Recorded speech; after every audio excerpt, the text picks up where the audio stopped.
मेरा नाम जियांग ली चैन है। मैं बीजिंग में सबसे ज्यादा अमीर फैमिली का इकलौता वारिस हूँ। मेरे डैड एक मार्शल गॉड है, मतलब टॉप लेवल के मार्शल आर्ट आर्टिस्ट, और मेरी मॉम बीजिंग में सबसे ज्यादा अमीर है। इतना खतरनाक बैकग्राउंड होने के बाद सबको लगा था कि मैं अपनी लाइफ में कुछ बहुत बड़ा करूंगा, पर मुझे एक गरीब लड़की से प्यार हो जाता है और मैं उसके पीछे सिंप बन जाता हूँ। 4 सालों तक मैं उसकी गुलामी करता हूँ। उसके कहने पर मैं उसके मॉम डैड को करोड़ों का घर गिफ्ट में दे देता हूँ और उसके छोटे भाई के बर्थडे पर उससे एक स्पोर्ट्स कार भी गिफ्ट करता हूँ। मैं मेरी गर्लफ्रेंड के लिए एक यन हुआंग नाम की टीम भी बनाता हूँ। मैं उस पर बहुत सारा पैसा लगाकर उसे टॉप पर पहुंचा देता हूँ, पर जैसे ही वो सक्सेसफुल बन जाती है उसका अफेयर चलने लगता है उसके बेस्ट फ्रेंड के साथ। वो दोनों प्लानिंग करते हैं मुझे मारने की। वो दोनों मुझे बहला फुसला कर एक ऐसी जगह लेकर आते हैं जहाँ पर बहुत सारे मॉन्स्टर्स होते हैं। वो दोनों मुझे उन मॉन्स्टर्स के बीच में फेंक देते हैं और खुद मेरे सामने खड़े होकर एक सेफ जगह पर किस करते हैं। ये सब मैं देख रहा होता हूँ, पर मुझे सच में ऐसे नहीं मरना। अगर मुझे एक और मौका मिल जाता तो शायद से मैं सब कुछ बदल देता। तभी मेरी दोबारा से आंखें खुलती हैं। मैं मरता नहीं हूँ। मेरी आंखों के सामने मेरी गर्लफ्रेंड खड़ी होती है। ये वो टाइम होता है जब वो मुझे छोड़कर जा रही थी, मतलब मेरे मरने से कुछ महीने पहले। वो कुछ पैसों को हाथ में पकड़े होती है और मुझसे कह रही होती है, मेरे पास अब पैसों की कोई भी कमी नहीं है। मुझे नहीं लगता कि हम ज्यादा समय तक एक साथ रह सकते हैं। मैं तुम्हें वो पैसे वापस कर रही हूँ जो कि तुमने मुझ पर खर्च करे हैं। दोबारा मुझे परेशान करने की कोशिश भी मत करना। ये कहकर वो उन पैसों को हवा में फेंक देती है। ये सब देखकर मैं हैरान हो जाता हूँ और समझ जाता हूँ कि मैं टाइम में पीछे आ चुका हूँ। उस टाइम में जब मेरी गर्लफ्रेंड ने मुझे धोखा दिया था, मैं उन पैसों की तरफ देखता हूँ जो कि वो मुझे वापस कर रही थी, और उसके बाद अपनी गर्लफ्रेंड को घूरने लग जाता हूँ। ये देखकर वो मुझसे कहती है, क्या तुम मुझसे कुछ कहना चाहते हो? ये मत कहना कि तुम मेरे पैर पकड़कर मुझसे माफी मांगने वाले हो, क्योंकि कुछ टाइम बाद तुम्हारी मुझसे माफी मांगने की भी औकात नहीं होगी। फिक्र मत करना, मैं तुम्हें अपनी गाड़ी साफ करने के लिए रख लूंगी। ये सुनने के बाद मैं ताली बजाने लगता हूँ और कहता हूँ, तुम ये क्या बकवास कर रही हो? तुम कितनी बड़ी गोल्ड डिगर हो यार। 4 सालों तक मैंने तुम पर अनगिनत पैसे खर्चा करे, और अब जबकि तुम टॉपर आ चुकी हो तो तुम मुझे छोड़कर जा रही हो। क्या बढ़िया प्लान था तुम्हारा। ये सुनने के बाद मेरी गर्लफ्रेंड गुस्सा हो जाती है और मुझसे कहती है, आखिर तुम ऐसा कैसे बोल सकते हो मेरे बारे में? तुमने जो करा वो तो बेर मिनिमम है। ये सब तो हर एक बॉयफ्रेंड अपनी गर्लफ्रेंड के लिए करता है। ये सुनने के बाद मैं उससे कहता हूँ, हाँ हाँ तुमने सही कहा, मैंने बेर मिनिमम ही करा है। तुम्हें जो सोचना है सोचो। वैसे भी तुम्हारे छोटे से दिमाग में तुम कितना ही बड़ा सोच सकती हो। मेरी गर्लफ्रेंड ये सुनकर कहती है, तुम बस जेलस हो कि मेरी यन हुआंग टीम टॉप पर आ गई है। मैं इतनी ज्यादा सक्सेसफुल हो गई और तुम तो ग्रेजुएशन भी कंप्लीट नहीं कर पाए। ये सुनने के बाद मैं हंसते हुए कहता हूँ, हाँ हाँ मिस परफेक्ट, सही कहा आपने। जब मैं तुम्हारी कंपनी के ऊपर अनगिनत पैसे खर्चा कर रहा था, उसी बीच तुमने अपने बेस्ट फ्रेंड से चक्कर चला लिया। तुम्हारे में तो जरा सी भी शर्म नहीं है।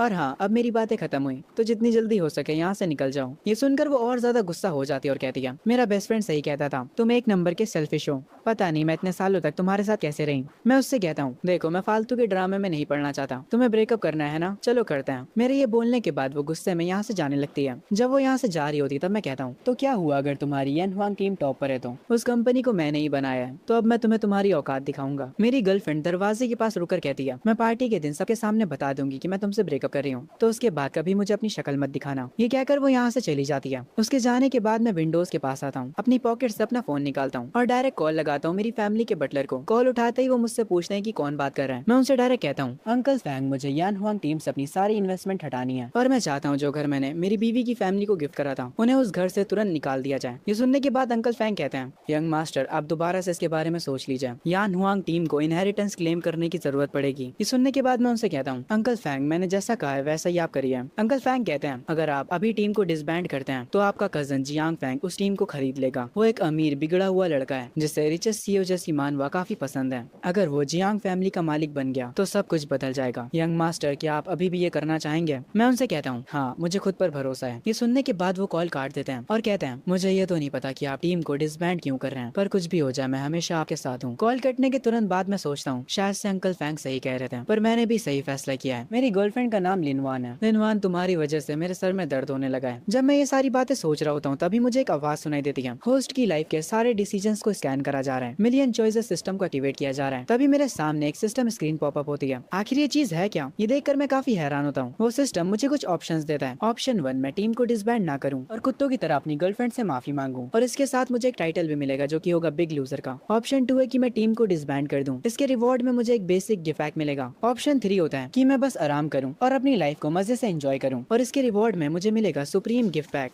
ये देखकर मैं खुश हो जाता हूँ और कहता हूँ, मैं फालतू में मेहनत करने का सोच रहा था। सिस्टम तो चाहता है कि मैं आराम करूं और वो मुझे इसके बदले रिवॉर्ड्स भी देने को तैयार है। ये तो काफी अच्छी डील है। लिनवान, तुमने मेरी पिछली जिंदगी में मेरा फायदा उठाया था, पर इस बार मैं तुमसे हर एक चीज छीनने वाला हूँ। मैं सिस्टम से कहता हूँ, सिस्टम, मैं थर्ड ऑप्शन को चूज करता हूँ। सिस्टम मुझसे कहता है, कांग्रेचुलेशन होस्ट, सबसे बेस्ट ऑप्शन चुनने के लिए आपको रिवॉर्ड में सुप्रीम गिफ्ट पैक दिया दिया जा रहा है। मैं उस रिवॉर्ड को तुरंत ओपन करने के लिए कहता हूँ। उस रिवॉर्ड में मुझे सुप्रीम लेवल की केओस बॉडी मिलती है और मुझे सुप्रीम लेवल का वॉइड मिलता है। ये रिवॉर्ड मुझे इसलिए मिला होता है ताकि मैं अपने रूम में आराम करते हुए भी अपनी पावर को बढ़ा सकूं। अपनी पावर्स को बढ़ाने के लिए मुझे कोई भी मेहनत नहीं करनी है। ये देखकर मेरे चेहरे पर मुस्कान आ जाती है। मेरे डैड कहते थे कि वॉइड एक ऐसी टेक्निक है जिसको टॉप लेवल के मार्शल आर्ट आर्टिस्ट भी कंट्रोल नहीं कर सकते और मैंने इसे इतनी आसानी से पा लिया। और किससे पता मैं इस सिस्टम की मदद से सिर्फ आराम करते करते अपने लेजेंडरी डैड को सरपास कर दूं। और मेरा वो कजन जो कि अपनी स्किल्स पर इतना करता है, अब जबकि मुझे पावर्स मिल चुकी हैं तो मैं इजीली उसे अपने पैरों के नीचे ला सकता हूँ। ये सोचकर ही मैं हंस पड़ता हूँ। तभी मुझे अंकल फैंग का कॉल आता है। वो कहते हैं कि उन्होंने मुझे कोई वीडियो भेजी है और वो मुझे उसे तुरंत चेक करने के लिए बोलते हैं। मैं उनकी भेजी हुई वीडियो को देखने लगता हूँ। उस वीडियो में वो लिनवान के विला में गए होते हैं। लिनवान अंकल फैंग को थप्पड़ मारने वाली होती है पर अंकल फैंग उसका हाथ रोक लेते हैं। लिनवान कहती है चाहे जियांग यीचैन कुछ भी कर ले मैं उसके पास वापस नहीं आने वाली। पर अंकल फैंग उसको बताते हैं मैं आपको यहाँ पर वापस लेने नहीं आया हूँ। जिस विला में आप अभी रह रही हैं वो मेरे यंग मास्टर ने खरीदा था, इसीलिए अब वो चाहते हैं कि आप इस विला को छोड़कर यहाँ से चली जाएं। ये कहते हुए अंकल फैंग इस विला के डॉक्यूमेंट्स को लिनवान के मुंह पर मारते हैं। ये सुनने के बाद लिनवान कहती है अगर जियांग यीचैन को लग रहा है कि वो ये सब कर मुझे वापस पालेगा तो ये उसकी गलतफहमी है। मैं जल्द ही खुद ही यान हुआंग टीम को ज्वाइन करने वाली हूँ। जियांग यीचैन के बिना भी मैं काफी ऊपर तक जा सकती हूँ। मैं इस वीडियो को अपने फोन पर देख रहा होता हूँ। एक सेकंड के लिए मेरा मूड थोड़ा खराब होता है पर मैं अगले ही मोमेंट अपने लग्जरी विला में बैठकर खाना खा रहा होता हूँ। तभी मुझे यान हुआंग टीम के बॉस का कॉल आता है। उससे पता चल चुका होता है कि मैं टीम को डिसबैंड करने वाला हूँ। वो कॉल पर काफी परेशान लग रहा होता है और वो कहता है बॉस मुझे पता चला कि आप यान हुआंग टीम से अपना सारा इन्वेस्टमेंट हटा रहे हैं। हमारे सारे अकाउंट्स फ्रीज हो चुके हैं। आखिर आप ऐसा क्यों कर रहे हैं? मैं उससे कहता हूँ तो तुम्हें फाइनली अपने बॉस की याद आ गई। तुम्हें क्या लगता है कि मुझे तुम लोगों के बारे में नहीं पता? तुम लोग बस मेरा पैसा फालतू की चीजों में खर्चा करते हो। तुम लोग अच्छे अच्छे होटल्स में रुकते हो और सबसे महंगी ड्रिंक्स पीते हो और यहाँ तक कि मैंने सुना है कि तुम लोग मेरी बुराई भी करते हो। ये सुनने के बाद यान हुआंग टीम का बॉस कहता है आपकी बुराई हमारा एक मेंबर करता था और मैंने इसके बदले उसे कई बार सजा भी दी है। हम अभी इस सिटी की सबसे नंबर 1 टीम है।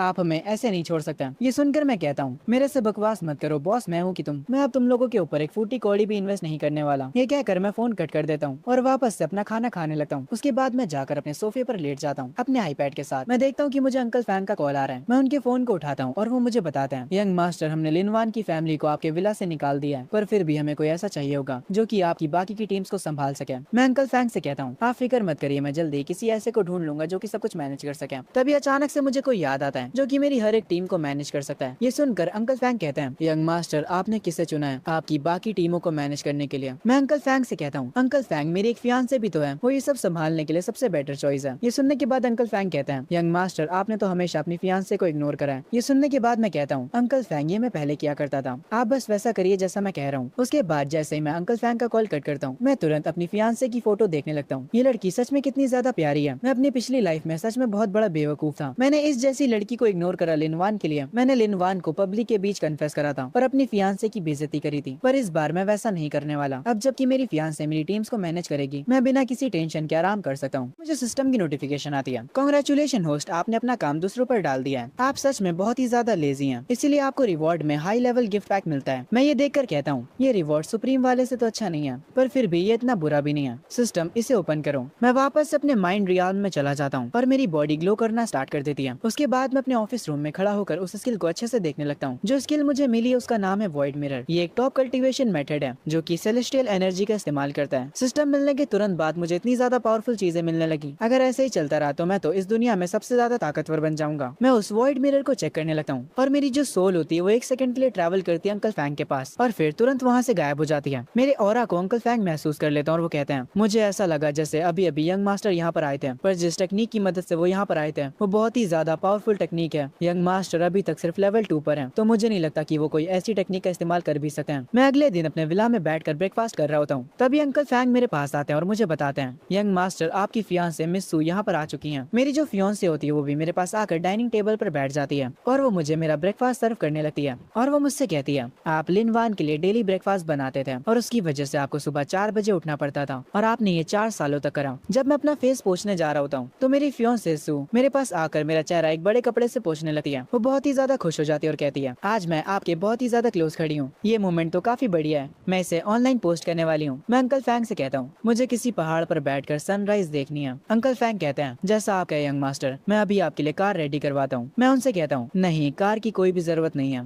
ये कहने के तुरंत बाद मैं अपनी टेलीपोर्टेशन वाली पावर को एक्टिवेट करता हूँ और तुरंत यहाँ से सू को लेकर टेलीपोर्ट हो जाता हूँ। ये देखकर अंकल फैंग शॉक में पड़ जाते हैं और वो कहते हैं क्या यंग मास्टर ने अभी अभी टेलीपोर्टेशन का इस्तेमाल करा? आखिर ये एबिलिटी इनके पास कहाँ से आई? तभी सीन वापस से एमसी के ऊपर शिफ्ट होता है। वो अपना नाश्ता पहाड़ों पर बैठकर कर रहा होता है और सामने से सूरज निकल रहा होता है। मैं सू से कहता हूँ, तुम्हें अब लिनवान के बारे में बात करने की कोई भी जरूरत नहीं है, तुम बस मुझसे बात करो। और हाँ, मैं चाहता हूँ कि तुम मेरी टीम्स को मैनेज करो, इसके बदले में मैं तुम्हें 10 बिलियन दूंगा। ये सुनने के बाद सू उदास हो जाती है और वो कहती है, क्या आप ये सब लिनवान के लिए कर रहे हो? मैं अपनी कुर्सी से उठकर उसके सर पर हाथ रखता हूँ और उससे कहता हूँ, नहीं, मैं लिनवान के लिए ये सब नहीं कर रहा हूँ। बस तुम मुझसे वादा करो कि तुम मेरी टीम्स को मैनेज करोगी, और अगर तुम ये करती हो तो उसके बाद मैं तुमसे शादी करने के बारे में सोचूंगा। ये सुनकर वो खुश हो जाती है। आगे मैं उसको लेकर हमारे कॉलेज में पहुंचता हूँ। आज रात हमारे कॉलेज में ग्रेजुएशन पार्टी है। मैं सू को लेकर आगे जाने लगता हूँ। तभी मेरी गर्लफ्रेंड का जो बेस्ट फ्रेंड है वो मुझ पर आकर चिल्लाने लगता है और वो कहता है, ओए जियांग ये चैन, तुम आखिर इतना लेट कैसे हो गए? मैंने तुमसे कहा था कि तुम आज वेन्यू सेट करने में हमारी मदद करोगे। इस बंदे को देखकर मुझे काफी गुस्सा आता है, क्योंकि मेरी पिछली जिंदगी में इसने मेरी गर्लफ्रेंड के साथ मिलकर मुझे मारा था, और यहाँ तक ये बंदा मेरे कजन के साथ भी मिला होता है। तभी मुझे वापस से सिस्टम की नोटिफिकेशन आती है। आपको सिस्टम से एक ऑप्शन मिलता है और वो ऑप्शन है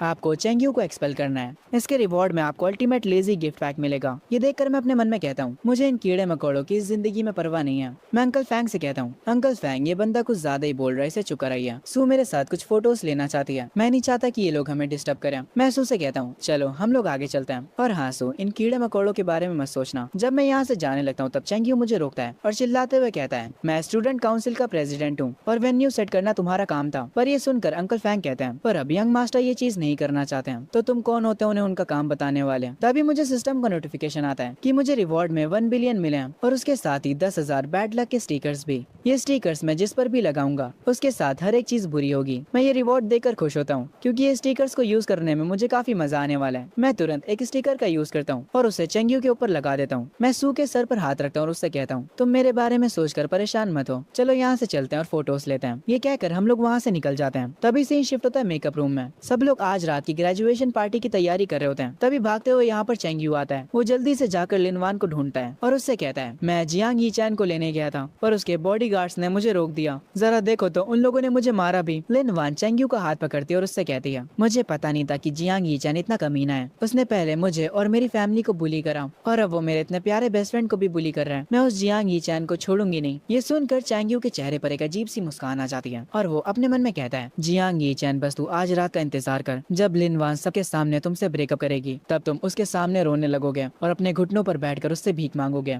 और ये देखने के बाद तुम्हारी फैमिली तुम्हें निकाल देगी और फिर तुम्हारी फैमिली का वारिस बन जाएगा जियांग फैंग। पर जो स्टिकर एमसी ने चेंग्यू के ऊपर लगाया था उसकी वजह से चेंग्यू के साथ बार बार बुरा हो रहा होता है। कभी वो खुद से जमीन पर गिर जाता है तो कभी कुछ और हो जाता है। इस चीज को देखकर वो काफी परेशान हो जाता है। तभी हम दो लोगों को देखते हैं, जिसमें मोटा वाला बंदा कहता है, अरे वो देखो जियांग यी चैन, आखिर वो सू के साथ क्या कर रहा है? वो तो लिनवान के पीछे पागल था ना। ये सुनकर ब्लॉन्ड बालों वाला बंदा कहता है, वो किसी के साथ भी हो मुझे उससे फर्क नहीं पड़ता। उसने जो मुझसे उधार ले रखा है वो बस उसे वापस कर दे। जियांग यी चैन ने मुझसे 3 मिलियन लिए थे, क्या वो मेरे पैसे आज रिटर्न करेगा? ये सुनकर मोटा वाला बंदा कहता है, हाँ शायद से जियांग यी चैन आज पैसे दे दे। हमें अभी पता चलता है कि जियांग यी चैन ने कॉलेज के हर एक बंदे से उधार ले रखा होता है। सारे लोग जब एक साथ मिलकर खड़े होते हैं और आपस में बता रहे होते हैं कि जियांग यी चैन ने उनसे कितना उधार लिया है, तभी उन्हें जियांग यी चैन दिख जाता है सू के साथ। वो लोग तुरंत उसके पास जाते हैं और उसे घेर लेते हैं। ये देखकर मैं उनसे पूछता हूँ, आखिर तुम लोगों ने मुझे घेर क्यों रखा है? उनमें से एक बंदा आगे आता और कहता है, जियांग यी चैन तुम कुछ भूल रहे हो। मैं उससे पूछता हूँ कि मैं क्या भूल रहा हूँ। दूसरा बंदा कहता है, आज तो हमारा कॉलेज खत्म हो रहा है और रात में ग्रेजुएशन पार्टी है, तो आज तुम्हें हमारे पैसे वापस दे देने चाहिए। सारे लोग मुझसे उनके पैसे वापस मांगने लगते हैं। तभी मुझे सिस्टम की नोटिफिकेशन आती है। होस्ट को 3 ऑप्शन दिए जाते हैं, या तो वो कोई बहाना ढूंढे और इन्हें पैसे वापस ना करें। इसके रिवॉर्ड में आपको एक टॉप लेवल का डेड बी टाइटल मिलेगा। ऑप्शन 2, आप अपनी ताकत का इस्तेमाल करके इन्हें डरा दें। इसके रिवॉर्ड में आपको एक लो लेवल का लेजी गिफ्ट पैक मिलेगा। ऑप्शन 3 में आप अभी ही इनके पैसे वापस कर दीजिए। इसके रिवॉर्ड में आपको एक हाई लेवल का लेजी गिफ्ट पैक मिलेगा। ये सब देखकर मैं अपने मन में कहता हूँ, मैंने अपनी पिछली जिंदगी में हर एक पर्सन से उधार लिया था ताकि मैं उन पैसों को लिनवान पर खर्चा कर सकूं। अगर मैं अपनी फैमिली के पैसे यूज करता तो उन्हें तुरंत पता चल जाता और वो तुरंत मुझे फैमिली से निकाल देते। इसीलिए मैंने दूसरों से उधार लिया। अब जब मैं ये सब याद कर रहा हूँ तो सच में मैं कितना ज्यादा बेवकूफ हुआ करता था। और वैसे भी सिस्टम ने मुझे 10 बिलियन रिवॉर्ड में ऑलरेडी दे दिए हैं, तो मेरे पास पैसों की तो कोई कमी नहीं है। इनके पैसे मैं आराम से इनको वापस कर सकता हूँ। तभी मेरी फियोंसे सू आगे आती है और वो कहती है, तुम लोग मेरे यी चैन को परेशान मत करो, मैं तुम सबके पैसे तुम्हें अभी वापस करती हूँ। मैं सू का हाथ पकड़कर कहता हूँ, मुझे इन्हें बस थोड़े से पैसे वापस करना है, तुम्हें इसके बारे में सोचने की कोई भी जरूरत नहीं है। मैं ब्लॉन्ड बालों वाले बंदे के पास जाता हूँ और उससे कहता हूँ, मुझे अपना अकाउंट नंबर बताओ। और जैसे ही वो मुझे अपना अकाउंट नंबर देता है मैं उसके बैंक में 30 मिलियन भेज देता हूँ। ये देखकर वो हैरान हो जाता है और वो कहता है, तुमने बस मुझसे 3 मिलियन लिए थे तो तुम मुझे 30 मिलियन क्यों दे रहे हो? मैं उससे कहता हूँ, मैंने तुमसे पैसे लिए थे तो इन पैसों को उनका इंटरेस्ट समझ लो। मैं एक एक करके सबके पैसे रिटर्न कर देता हूँ। जितने मैंने उनसे लिए थे उससे कई गुना ज्यादा। सबके पैसे वापस देने के बाद मुझे एक अलग किस्म की शांति मिलती है। सू मेरे पास आकर कहती है, मुझे पता है ये चैन तुम्हें पैसे चाहिए ताकि तुम अपनी नई टीम बना सको।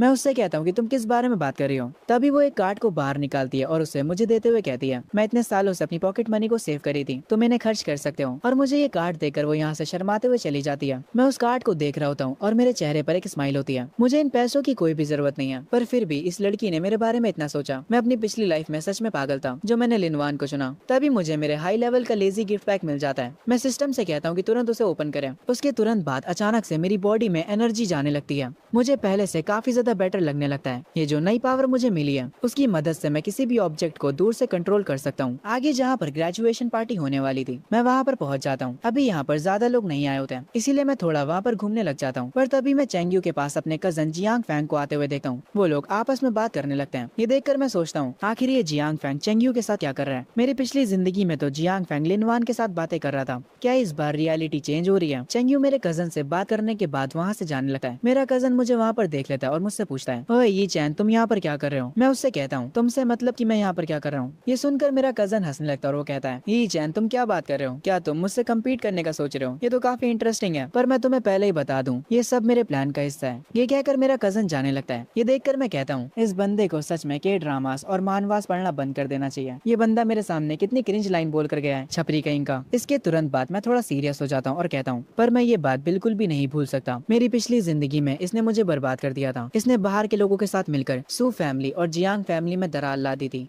और मेरी पूरी फैमिली को उनके डाउनफॉल पर ले आया था। इस बार मैं ये सब नहीं होने दे सकता। चलो मैं भी देखता हूँ कि तुम इस बार मुझे कैसे बर्बाद करते हो। तभी से शिफ्ट होता है एक वीआईपी के ऊपर जिनका स्वागत खुद ब खुद प्रिंसिपल करने आए थे। ये वीआईपी और कोई नहीं बल्कि जियांग यीचैन के डैड होते हैं, जो कि प्रिंसिपल से कहते हैं किसी को भी इस बारे में पता नहीं चलना चाहिए कि मैं यहाँ पर आया हूँ। ये सुनकर प्रिंसिपल कहते हैं आप फिक्र मत करिए, ये बात बिल्कुल सीक्रेट रहेगी। यीचैन के डैड कहते हैं मेरा वो पागल बेटा, उसने अपनी सारी रेपुटेशन खराब कर ली, वो भी एक लड़की के पीछे। पर समाज में मेरी काफी इज्जत है, इसीलिए अगर लोगों को पता चला कि मेरा बेटा एक सिंप है तो ये कितनी डिसअपॉइंटमेंट की बात होगी। प्रिंसिपल यीचैन के डैड से कहते हैं सर सू फैमिली के हेड भी यहाँ पर आ चुके हैं और बाकी के वीआईपी भी जल्दी ही यहाँ पर आ जाएंगे। तभी यहाँ पर सू फैमिली के हेड यानी सू के फादर आते हैं और वो आते ही यीचैन के डैड से कहते हैं मैं तुम्हें पहले ही बता देता हूँ अगर यीचैन मेरी बेटी से प्यार नहीं करता है तो मैं आज ही उनकी एंगेजमेंट को तोड़ दूंगा। ये सुनकर यीचैन के डैड थोड़े शॉक होते हैं। तभी ग्रेजुएशन पार्टी स्टार्ट होती है और इस ग्रेजुएशन पार्टी के गेस्ट बनकर आए होते हैं यान हुआंग टीम, क्योंकि ये टीम इस सिटी में सबसे ज्यादा पॉपुलर है, इसीलिए सारे लोग उन्हें देखकर हैरान हो जाते हैं। यान हुआंग टीम का लीडर अपने बाकी के लोगों को कॉल पर ऑर्डर देता है, सारे लोग मेरी बात सुनो, हमारे बॉस जहाँ पर भी हैं उन्हें ढूंढो। जैसे ये ग्रेजुएशन पार्टी खत्म होगी हम तुरंत बॉस से बात करेंगे। यान हुआंग टीम को यहाँ पर देखकर चेंग्यू खुश हो जाता है। उसे लग रहा होता है कि जियांग यीचैन ने यान हुआंग टीम को बुलाया है ताकि वो लिनवान के लिए सेलिब्रेट कर सके। उसे लग रहा होता है कि यंग मास्टर जियांग फैंग का प्लान वर्कआउट कर जाएगा।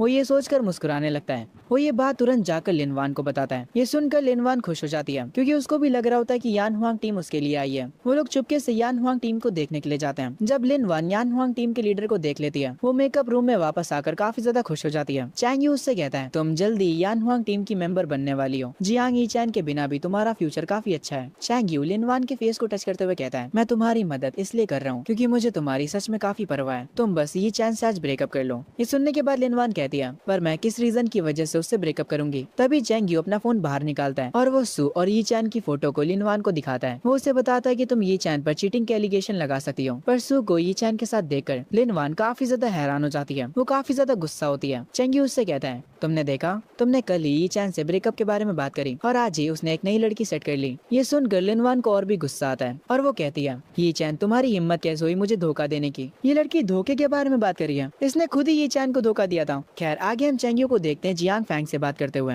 चेंग्यू फैंग से कहता है मैंने वो सारी चीजें परफेक्टली कर ली जो भी आपने मुझसे करने के लिए कहा था। फैंग चेंग्यू की गर्दन पर हाथ रखता और उससे कहता है तुमने बहुत अच्छा काम करा, मुझे बताओ तुम्हें इसके बदले क्या इनाम में चाहिए। चेंग्यू कहता है मुझे कोई भी रिवॉर्ड नहीं चाहिए यंग मास्टर फैंग, बस आप मेरी फैमिली की मदद कर दीजिएगा, मेरे लिए इतना ही काफी होगा। पहले तो मुझे ये बताओ कि तुम लोग एक साथ ऐसे खड़े क्यों हो, तुम दोनों पागल कितनी अजीब तरह से साथ में खड़े हो, छी तुम दोनों को ऐसे देखकर मुझे खराब लग रहा है। खैर आगे फैंग अपने हाथों को पोंछते हुए कहता है अगर मेरा प्लान आज फेल हो जाता है तो मैं तुम्हारी पूरी फैमिली को गायब करवा दूंगा। अगर मुझे यी चैन को अपने रास्ते से ना हटाना होता तो मैं तेरे जैसे बंदे से बात भी ना करता। घिनौने कहीं के। मैं बाहर हॉल में सोफे पर बैठा होता हूँ और कहता हूँ इस कॉलेज में सबसे ज्यादा टॉपर दो ही लड़कियां हैं, पहली सू और दूसरी लिनवान। मेरी पिछली जिंदगी में जब लिनवान ने मुझसे ब्रेकअप करा था वो भी स्टेज पर, तब सू ने मेरे पास आकर मुझे प्रपोज करा था ताकि वो मेरी रेपुटेशन को बचा सके। पर उस टाइम मेरा दिमाग खराब हो गया था और मैंने ना जाने सू की कितनी बेइज्जती कर दी थी, वो भी सबके सामने। तभी मैं यान हुआंग टीम को स्टेज के पास खड़ा देख लेता हूँ और उन्हें देखकर मुझे काफी गुस्सा आ जाता है। आखिर ये लोग यहाँ पर क्या कर रहे हैं। तभी एक बंदा अनाउंस करता है, अब मैं स्वागत करना चाहूंगा बीजिंग की टॉप टीम की विनर का। तभी यहाँ पर लिनवान आती है। एक बंदा मेरे से आकर कहता है, अरे ये तो तुम्हारी गर्लफ्रेंड है ना। सब लोग आपस में बातें करने लगते हैं। यी चैन के पास ऑलरेडी मिस सू है और उसकी गर्लफ्रेंड लिनवान भी है। ये बंदा कितना ज्यादा लकी है, दो सबसे खूबसूरत लड़कियां इसके साथ हैं। खैर तभी लिनवान सबसे बोलती है, मैं स्पीच देने से पहले आप सबको कुछ बताना चाहूंगी। वो वहाँ पर बड़ी स्क्रीन पर सू और मेरी फोटो को चला देती है, जिसे देखकर सारे लोग हैरान हो जाते हैं। यी चैन के डैड भी ये सब देख रहे होते हैं और वो कहते हैं, क्या मेरे बेटे को अब अकल आ गई है। लिनवान रोना शुरू कर देती है और कहती है, यी चैन हम 4 सालों से साथ हैं, तुमने मुझे धोखा क्यों दिया। लिनवान की ऐसी एक्टिंग देखकर यी चैन के डैड समझ जाते हैं कि ये सारी चीजें यी चैन ने प्लान करी हैं। वो कहते हैं, लिनवान को रोता देख मेरा बेटा उसके सामने घुटनों पर आकर उसकी माफी की भीख मांगने लगेगा,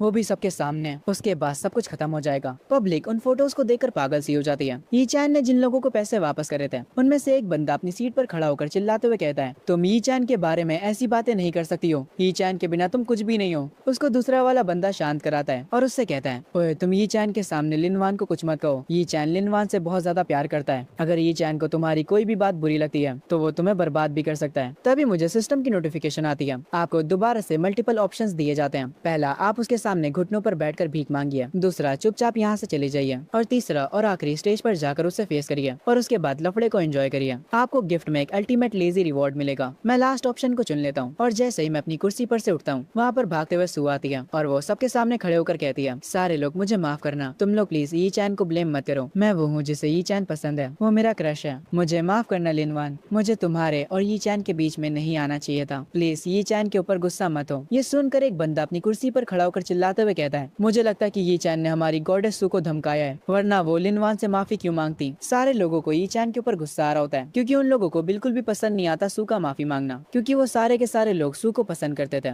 जो सू के फादर होते हैं वो वीआईपी रूम में बैठकर ये सब देख रहे होते हैं। वो काफी ज्यादा गुस्से में होते हैं। वो अपने चाय के कप तक को तोड़ देते हैं। यी चैन के डैड अपने मन में कह रहे होते हैं, मेरे बेटे दोबारा से कोई गलत फैसला मत लेना। अगर तुमने अभी लिनवान का साथ दिया तो हमारी फैमिली और सू फैमिली के बीच दरार आ जाएगी। जब मैं सू को ये सारी बातें कहता हुआ सुनता हूँ मैं तुरंत उसकी तरफ स्टेज पर जाने लगता हूँ। सू को डर लगने लगता है और वो अपने मन में कह रही होती है, यी चैन जरूर से मुझ पर गुस्सा होने वाला है, शायद से वो मुझे थप्पड़ भी मार दे। तभी पीछे से लिनवान कहती है, रुक जाओ यी चैन, मैं 4 सालों तक तुम्हारे साथ रही हूँ और तुम सू के साथ मिलकर मुझे धोखा दे रहे हो। मैंने सच में एक गलत इंसान पर भरोसा कर लिया। यी चैन मेरी बात सुनो, मैं अभी तुमसे ब्रेकअप कर रही हूँ। मैं लिनवान के पास जाता हूँ और कोल्ड एक्सप्रेशंस के साथ उसे देकर कहता हूँ, क्या तुम्हारी बकवास खत्म हुई। और उसके बाद उसे एक जोर का थप्पड़ मारता हूँ और इससे पहले कि वो रिएक्ट करे मैं उससे कहता हूँ, तुम्हारी औकात कैसे हुई सू को खुद से कंपेयर करने की। टैलेंट और स्किल्स के मामले में वो तुमसे कई गुना आ गया। तुम्हें छोड़कर मैंने सही फैसला किया। ये सुनकर चैंग यू और फैंग जो कि एक साथ खड़े होते हैं वो दोनों ही काफी शौक हो जाते हैं। आगे मैं लिनवान से कहता हूँ, मुझे समझ आ गया कि तुम क्या करना चाहती हो। तुम सबके सामने इसलिए ऐसी एक्टिंग कर रही हो ताकि तुम मेरी रेपुटेशन को खराब कर सको। तुम कितनी खराब लड़की हो। ये सुनकर लिनवान को काफी गुस्सा आता है और वो कहती है, तुमने मुझे सिर्फ इसलिए धोखा दिया क्योंकि सू एक अमीर फैमिली से बिलोंग करती है। मैंने इतनी मेहनत करी थी ताकि मैं यन हुआंग टीम में अपनी जगह बना सकूं और वो सब मैंने तुम्हारे लिए किया और तुमने क्या किया, तुमने मुझे धोखा दे दिया। तुम तो एक इंसान कहलाने के लायक भी नहीं हो। मैं लिनवान की बातों पर ध्यान भी नहीं देता और सू को लेकर स्टेज पर जाने लगता हूँ। लिनवान भी हमारे पास आकर खड़ी हो जाती है पर जो पब्लिक होती है वो ये सब सुनकर काफी ज्यादा गुस्सा हो जाती है। वो हमारे ऊपर सामान फेंकना शुरू कर देती है। तभी यहाँ पर एंट्री होती है यन हुआंग टीम की, जिन्हें देखकर सारे लोग शौक हो जाते हैं और शांत भी। वहाँ जितने भी लोग होते हैं वो सब खुश हो जाते हैं। उन्हें लग रहा होता है कि यन हुआंग टीम लिनवान के साथ है। सबको लग रहा होता है कि यन हुआंग टीम अब यी चैन को सजा देगी। सारे लोग काफी खुश होते हैं। जैसे यन हुआंग टीम का लीडर स्टेज पर आता है लिनवान काफी खुश हो जाती है और वो उनके लीडर से जाकर कहती है, आप सब लोग यहाँ पर मेरा साथ देने के लिए आए हैं, है ना। पर ये सुनकर लीडर कहता है, हम तुम्हारा साथ क्यों देंगे, हमने तुम्हें कब का हमारी टीम से निकाल दिया है। ये सुनकर लिनवान को काफी ज्यादा गुस्सा आता है और वो चिल्लाते हुए कहती है, तुम लोग मुझे टीम से कैसे निकाल सकते हो। मैंने टीम में आने के लिए 4 सालों तक मेहनत करी है और तुम मुझे इतनी आसानी से नहीं निकाल सकते हो। लिनवान काफी जोरों से रो रही होती है। यन हुआंग टीम का कैप्टन ये देखकर कहता है, अब बस भी करो लिनवान। उसके बाद वो कैप्टन मेरे आगे घुटनों पर बैठ जाता है और मुझसे कहता है, बॉस मैं यन हुआंग टीम का कैप्टन हूँ, हमने लिनवान को टीम से निकाल दिया है। यन हुआंग टीम के कैप्टन को यी चैन के सामने अपने घुटनों पर बैठा देख लिनवान काफी ज्यादा हैरान हो जाती है। मैं लिनवान के पास चलते हुए आता हूँ और उससे कहता हूँ, हमेशा एक चीज याद रखना, अगर मैंने तुम्हें कुछ दिया है तो मैं उसे वापस छीन भी सकता हूँ। तुमने मेरी मदद को अपनी मेहनत का नाम दे दिया, तुम पागल वागल हो क्या?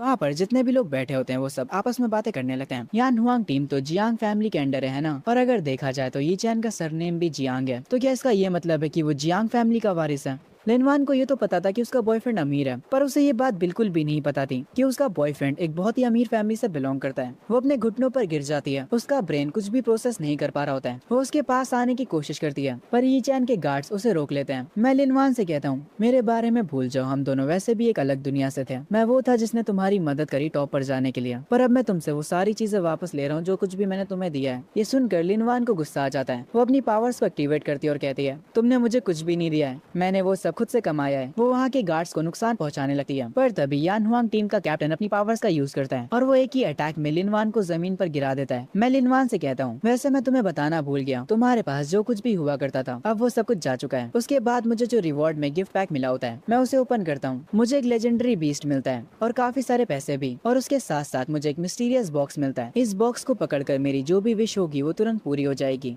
जब मैं सू के पास खड़ा होकर उस बॉक्स को देख रहा होता हूँ तभी यान हुआंग टीम का कैप्टन कहता है, बॉस क्या आप हमें दोबारा से सपोर्ट कर सकते हैं? मैं ये सुनकर इरिटेट हो जाता हूँ और उससे कहता हूँ, आखिर मैं तुम लोगों जैसे आलसी बंदों की मदद क्यों करूंगा? पूरी यान हुआंग टीम मुझसे माफी मांगती है और एक और मौके की विनती करती है। ऐसा सीन अपने सामने देखने के बाद सारे लोग आपस में बातें करने लगते हैं। मैं इन्हें ऐसा करता देख और भी ज्यादा इरिटेट हो जाता हूँ और इनसे कहता हूँ, अगर बात लिनवान के सपनों की ना होती तो मैं तुम लोगों के ऊपर एक फूटी कौड़ी भी खर्च ना करता। मैं पागलों की तरह तुम लोगों पर पैसे लुटाए जा रहा था, पर तुम लोग मेरे पैसों से मेंशंस और फैंसी कार्स खरीद रहे थे और अमीरों वाले क्लब में मजे कर रहे थे। मेरी फैमिली हमेशा सबको बस एक ही मौका देती है, दोबारा हम किसी को भी मौका नहीं देते हैं, क्योंकि मैंने तुम्हारी टीम को बनाया था। इसीलिए अब मैं ऑफिशियली अनाउंस करता हूँ, यान हुआंग टीम को मैं डिसबैंड कर रहा हूँ। ये सुनने के बाद कैप्टन कहता है, बॉस इस बात को एक बार दोबारा सोच लीजिए, हम इस सिटी में नंबर 1 पोजीशन पर हैं। ये सुनने के बाद मैं कहता हूँ, तो मैं क्या करूँ? मैंने कहा तो यान हुआंग टीम डिसबैंड हो चुकी है, अब तुम सब यहाँ से जा सकते हो। मेरे ये कहते ही कैप्टन एटीट्यूड में आ जाता है और वो बोलता है, यी चैन हमारे बिना तुम अगली टीम लीग कैसे जीतोगे? तुम्हें जरूर से इसका पछतावा होगा। ये सब देखकर सू अपने मन में सोच रही होती है, यी चैन ने यान हुआंग टीम लिनवान के लिए स्टार्ट करी थी और अब वो इस टीम को खत्म कर रहा है। क्या इसका ये मतलब है कि यी चैन अब लिनवान से प्यार नहीं करता? खैर ये सारा सीन देखकर पब्लिक आपस में काफी बातें बना रही होती है और कह रही होती है, ऐसा लगता है कि यी चैन पागल हो चुका है। यान हुआंग इस सिटी की सबसे टॉप की टीम है और इसने उसे ऐसे ही डिसबैंड कर दिया। ये लड़का सच में पागल हो चुका है और वैसे भी टीम टूर्नामेंट जल्दी होने वाला है, तो इसे ये अभी तो नहीं करना चाहिए था। खैर आगे कुछ स्टूडेंट्स मेरे लिए तालियां बजाने लगते हैं। मैं स्टेज पर खड़ा होता हूँ और अपने मन में सोच रहा होता हूँ, मेरी पिछली जिंदगी में सिर्फ लिनवान के लिए मैंने हर मुमकिन कोशिश करी यान हुआंग टीम को जिताने की, और वो आखिरकार जीत भी गई। थंडर टीम सेकंड रैंक पर आई थी और फीनिक्स थर्ड पर, और ये जो फीनिक्स टीम थी उसे भी मैंने ही बनाया था। वो सारे के सारे काफी अच्छे फाइटर्स थे, पर क्योंकि मैंने अपनी पिछली जिंदगी में उन पर ध्यान नहीं दिया तो वो सारे लोग मेरे कजन फैंग के साथ मिल गए। खैर आगे सू मेरा हाथ पकड़ कर कहती है, यी चैन चलो अब चलते हैं। मैं उसे रोकर कहता हूँ, एक सेकंड रुको, मेरे पास तुम्हारे लिए एक प्रेजेंट है, और मैं उसे वो मिस्टीरियस विश बॉक्स दे देता हूँ। वो उसको देखकर काफी खुश हो जाती है। वो तुरंत उसे ओपन करती है। हमारे आसपास काफी खतरनाक धुआं आ जाता है और जैसे ही धुआं हटता है हम दोनों के कपड़े चेंज हो जाते हैं। हम दोनों वेडिंग ड्रेस में आ जाते हैं। हम दोनों को देखकर सारे लोग हैरान रह जाते हैं। मैं अपने ऊपर वेडिंग ड्रेस देखकर समझ जाता हूँ कि सू की बस एक ही विश है और वो है मुझसे शादी करना। मैं उसके काफी क्लोज आकर उससे पूछता हूँ, क्या तुम्हें ये गिफ्ट पसंद आया? उसकी आंखों से आंसू आने लगते हैं और वो कहती है,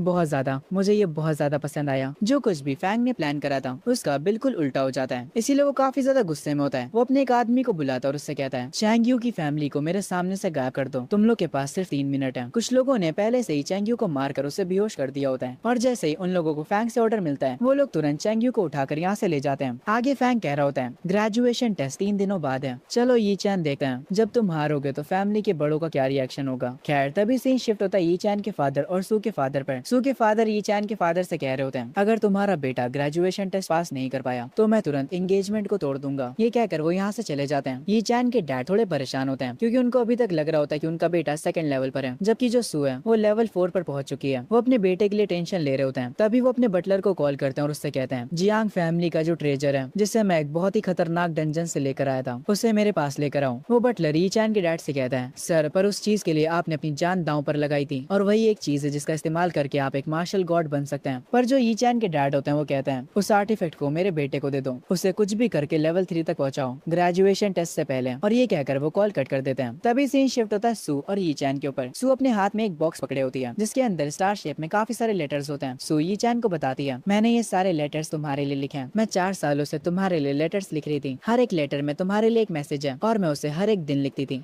एमसी थोड़ा पागल वागल है क्या? ऐसी लड़की को छोड़कर उसे लिनवान पसंद आ गई। कितनी खराब पसंद है इस बंदे की। खैर आगे ये चैन उस बॉक्स को सू से ले लेता है और उसके एफर्ट्स के लिए उसका शुक्रिया बोलता है। ये सुनकर सू काफी ज्यादा खुश हो जाती है क्योंकि 4 सालों में ये पहली बार था जब ये चैन ने उसे शुक्रिया बोला। वो कहती है, पहली बार तुमने मुझे शुक्रिया बोला। मैं आज की तारीख को याद रखूंगी और हर साल इसे सेलिब्रेट करूंगी। मैं उससे कहता हूँ, क्या ये करना जरूरी है? सू ये सुनकर कहती है, हाँ जरूरी है, तुमसे जुड़ी हर एक बात जरूरी है। उसके बाद जब मैं और सू वॉक करते हुए आगे जा रहे होते हैं तभी सू के फादर की कार हमारे पास आकर रुकती है और वो सू को कार में बैठने के लिए कहते हैं। पर सू कहती है, डैड आज मैं यी चैन के साथ रहना चाहती हूँ। पर उसके डैड उस पर गुस्सा करते हैं और उसे वापस से कार में बैठने के लिए कहते हैं और उसे धमकी देते हैं, अगर तुम कार में नहीं बैठोगी तो मैं कल ही तुम्हारी एंगेजमेंट को तोड़ दूंगा। मैं सू की तरफ देखते हुए कहता हूँ, कोई बात नहीं, अभी के लिए तुम घर जाओ। मजबूरन उसे कार में बैठना पड़ता है। वो मुझसे कहती है, कल मैं तुम्हारे लिए एक स्पेशल लंच बना कर लाऊंगी। मैं उसकी बातों को सुनकर मुस्कुराता हूँ। सू के जो फादर होते हैं वो मुझसे कहते हैं, तुम ये एक्टिंग करके मुझे पागल नहीं बना सकते। ग्रेजुएशन एग्जाम 3 दिनों बाद है, अगर तुम अच्छे रिजल्ट्स नहीं लाए तो मैं सू की और तुम्हारी एंगेजमेंट को तोड़ दूंगा। मुझसे ये कहकर वो यहाँ से चले जाते हैं। मैं अपने मन में कह रहा होता हूँ, इन्हें क्या लगता है कि मैं एक्टिंग कर रहा हूँ और ग्रेजुएशन एग्जाम में इन्हें मुझसे रिजल्ट चाहिए। चलो सोचते हैं कि ग्रेजुएशन एग्जाम को मजेदार कैसे बनाते हैं। उसके बाद मैं अपने घर आ जाता हूँ और सोचने लगता हूँ, मेरी पिछली जिंदगी में मैंने लिनवान और उसकी फैमिली को सपोर्ट करने के लिए हर एक चीज करी। मैंने हर किसी से पैसे उधार लिए, यहाँ तक कि मेरे विला में जो भी कीमती सामान था मैंने वो सब कुछ बेच दिया और सबसे चीपेस्ट कुक्स और मेट्स को हायर किया। पर मेरी इस नई लाइफ में मैं मजे करने वाला हूँ। अगर मुझे आराम करना है तो मैं अपनी लाइफ को सबसे हाई क्वालिटी का बनाऊंगा। तभी मुझे सिस्टम की नोटिफिकेशन आती है, आपकी थिंकिंग की वजह से आपको एक हिडन रिवॉर्ड दिया जा रहा है। सिस्टम मुझे वापस से रिवॉर्ड में 10 बिलियन दे देता है और मॉन्स्टर इंसाइक्लोपीडिया और साथ ही में मार्शल आर्ट्स गाइड बुक भी देता है।